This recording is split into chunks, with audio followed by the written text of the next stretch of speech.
Esprit, Esprit Saint, en nos cœurs, descends. Esprit, Esprit Saint, en nos cœurs, descends.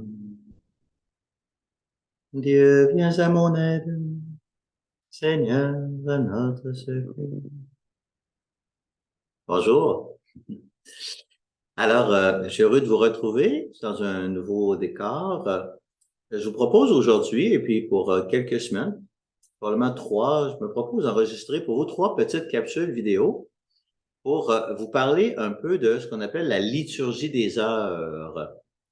Souvent, je me fais poser des questions sur ça. C'est quoi ça, la liturgie des heures? Ce qu'on appelle la liturgie des heures. Parfois, on va dire prière du temps présent. Parfois, on va dire le bréviaire. Parfois, on va dire la prière de l'Église. Parfois, on va dire l'office, où on va nommer l'un ou l'autre des offices. Hein.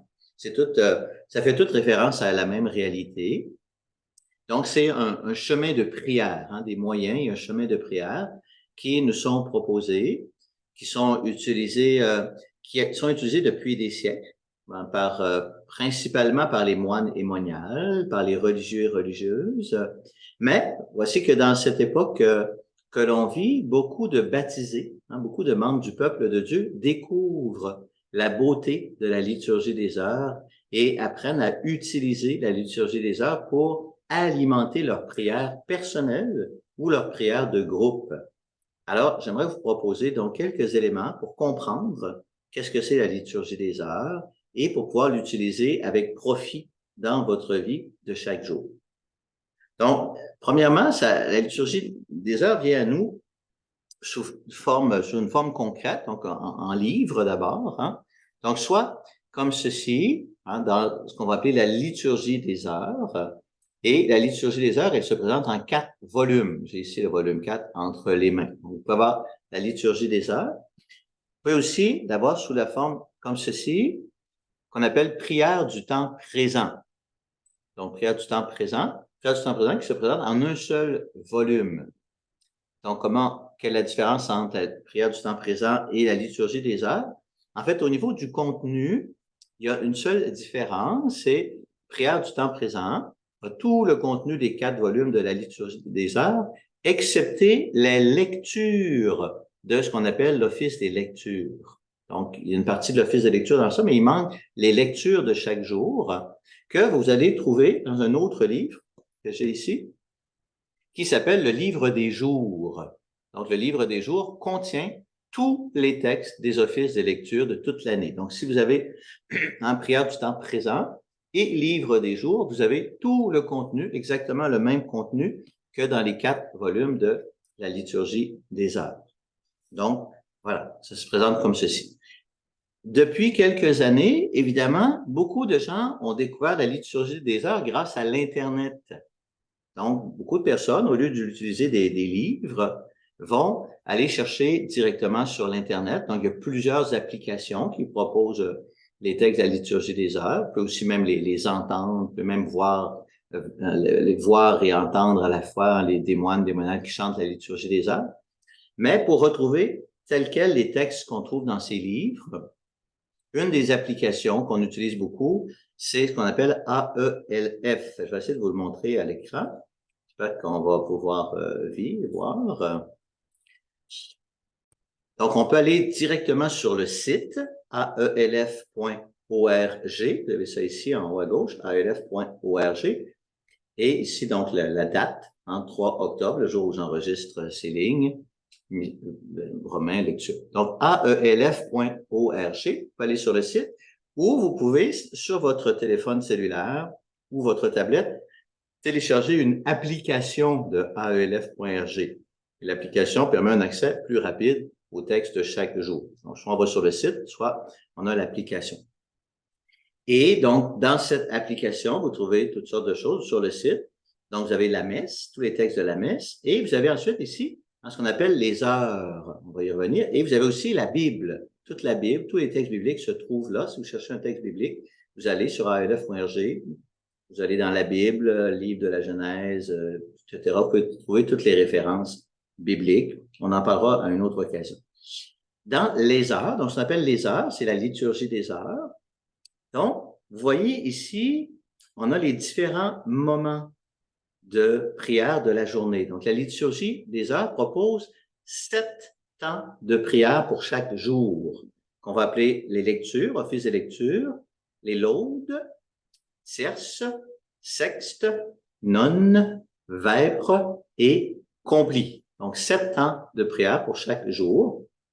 Les moines et moniales vont prier les 7 temps de prière à chaque jour. C'est le cœur de leur vie. Donc, 7 fois par jour, ils se rendent à la chapelle et ils vont prier ensemble à partir des textes de ces offices, qu'on appelle des offices de la liturgie des heures. Moi, comme prêtre, j'en prie 5. Donc, les petites heures, qu'on appelle tierces, sextes et nonnes, font partie de ce qu'on appelle la prière du milieu du jour. Office du milieu du jour. Et alors, excusez, je te distrais, là, je pensais à d'autres choses. Donc, prière du milieu du jour. Et je prie donc un des 3 moments, soit tierce, sexte, nonne. Donc, tierce qui signifie 3e heure, sexte qui signifie 6e heure et nonne qui signifie 9e heure, en considérant que la journée commence avec la levée du soleil, donc vers 6 heures le matin. Alors, si je prie plus le matin, on va prier les tierces. Si je prie plus tôt, autour de midi, ça va être les sextes. Et si je prie plus dans l'après-midi, ça va être les nonnes. Donc, un des 3. Mais évidemment, vous autres, vous êtes libres de prier les temps de prière que vous voulez. Beaucoup de gens vont se concentrer sur la prière des laudes le matin, les vêpres à la fin de la journée, et parfois aussi la prière des complis juste avant d'aller dormir. Donc, ce sont 7 temps de prière qui nous sont proposés, qui sont là. On peut les utiliser tels quels, voilà, on prie, on s'en va sur le fils de l'aude, on clique sur l'aude et apparaît ici, donc, toute la prière des laudes et on prie, ou plutôt on utilise ce qui est proposé là. Mais j'aimerais profiter de l'écran, en espérant que vous voyez bien l'écran, pour vous parler de la structure de prière. Moi, ce que j'aime beaucoup, c'est que cette prière de l'Église nous offre un modèle, une structure de prière qu'on peut ensuite utiliser dans n'importe quel contexte. Donc, mettons la prière des laudes, ou je vais aller à la prière des vêpres, c'est encore mieux, là, qui donne vraiment la structure de base. Donc, vous avez, voyez-vous, une introduction. Dieu vient à mon aide, le signe de croix, gloire au Père, etc. Une introduction à la prière. Ensuite, une hymne, qui est là, donc une hymne. Ensuite, il y a les psaumes, donc 3 psaumes, ou 2 psaumes et un cantique, là, en fait, mais ça rentre dans ce qu'on appelle les psaumes, donc les 3 psaumes. Ensuite, ce qu'on appelle ici péricope, c'est un texte biblique, un bref texte biblique avec son répond. Ensuite, il y a le cantique de Marie, le cantique évangélique, donc le matin, cantique de Zacharie, au vêpres le soir, cantique de Marie, et une conclusion. En fait, il manque ici, ils auraient dû mettre ici prière d'intercession, vous le voyez à droite, il y a une prière d'intercession qui se termine par le Notre Père, une prière conclusive et la bénédiction. Donc, introduction, hymne, psaume, parole de Dieu, cantique évangélique, prière d'intercession et conclusion. Alors, je vous montre ça parce que, je vais arrêter le partage, parce que je trouve ça intéressant. Hein? On peut, après, utiliser ça dans toutes sortes de contextes. Donc, on peut prendre la prière telle qu'elle et la défiler, ou bien on peut se servir de ce cadre. Si on vous demande d'animer un temps de prière, on se sert de ce cadre, et là, à l'intérieur de ce cadre, on peut mettre plein de choses. Hein? Donc, une introduction, puis un premier chant, une hymne, un chant qui va nous introduire à la prière. Ensuite, un psaume ou un cantique biblique. C'est bon, on l'utilise peut-être pas assez. Hein? Psaume, un cantique biblique. Un texte de la parole de Dieu, suivi d'un moment de silence ou d'un répond. Le cantique évangélique, bon, on peut le mettre ou on peut l'omettre. Une prière d'intercession qui se termine par le Notre Père et une prière conclusive. Voyez? C'est ce que fait, par exemple, la revue Magnificat. Il y en a certains parmi vous qui est abonné à cette petite revue Magnificat, qui tous les jours nous propose des textes de la messe, mais tous les jours propose une prière du matin et une prière du soir inspirée de la liturgie des heures. Ils prennent pas tel quel ce qui est dans la liturgie des heures. Hein, si je prends les textes d'aujourd'hui dans la liturgie des heures, à la fête du matin, et je vais dans Magnificat, je ne retrouverai pas les mêmes textes, mais ils ont la même structure. introduction, une hymne, un psaume, un extrait biblique, prière d'intercession, conclusion. Oui? Alors, c'est un beau cadre. Si on vous demande d'animer un temps de prière de 10 minutes, vous pouvez prendre ce cadre-là, et puis tranquillement, on récite voilà, ce que vous avez préparé. On se met dans un contexte de prière, puis on prie en récitant ce qui est là. Mais, si on a un peu plus de temps, bien là, vous pouvez bonifier cela. Hein, par exemple, il y a la prière d'intercession à la fin. Bon, on a préparé des intercessions, et ensuite on dit aux gens, ben maintenant, on peut exprimer nos propres intercessions. Alors, on complète avec nos intercessions personnelles. Même chose pour les psaumes. Quand on introduit, on a un psaume de louange, et suite au psaume de louange, on peut dire aux gens, ben maintenant, hein, comme dit Saint Paul, par des psaumes, des hymnes et de libres louanges, en chantant à Dieu notre action de grâce. Donc, on prie le psaume, qui nous met en prière, et là, on laisse monter notre libre louange. Et la parole de Dieu, on lit un petit extrait de la parole de Dieu, il peut y avoir simplement un temps de silence, mais après la parole de Dieu, il pourrait y avoir un partage biblique sur la parole de Dieu. Et on pourrait enrichir ce partage biblique en allant chercher, par exemple, un homélie ou un petit commentaire qu'on a trouvé à l'extérieur qui vient enrichir notre partage biblique. Oui? Alors, on peut, selon le temps dont on dispose, animer un petit moment de prière ou une heure de prière ou une rencontre complète hein, entre chrétiens, si vous voulez.